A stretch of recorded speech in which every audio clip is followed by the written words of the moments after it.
Baba yetu aliye juu mbinguni, jina lako litukuzwe, ufalme wako ufike, utakalo lifanyike duniani kama mbinguni. Utupe leo mkate wetu wa kila siku. Usamehe makosa yetu kama tunavyowasamehe na sisi waliotukosea.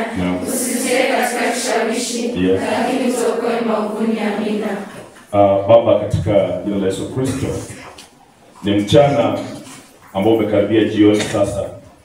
Tunaposimama mbele yako sisi watenda dhambi, tunasimama kwa niaba ya jamii hii ya St. Catherine Keses Girls. Ukiwa hapa watahiniwa mwaka huu, wakiwakilisha hata wazazi wao, ukiwa hapa na walimu wa idara ya Kiswahili wakiwakilisha walimu wengine na shule kwa ujumla. Tunasimama mbele yako Mfalme, tukiomba kwa unyenyekevu. Kwa mwaka huu ni mwaka ambao uko mbele yetu, au wanafunzi wako mbele yako wanakaribia kufanya mtihani. Mfalme, Biblia inasema kwamba katika kitabu cha Yeremia ni kwamba uliwajua hata kabla hawajatiwa tumboni mwa mama yao, ukawaita kwa jina hata kabla hawajazaliwa.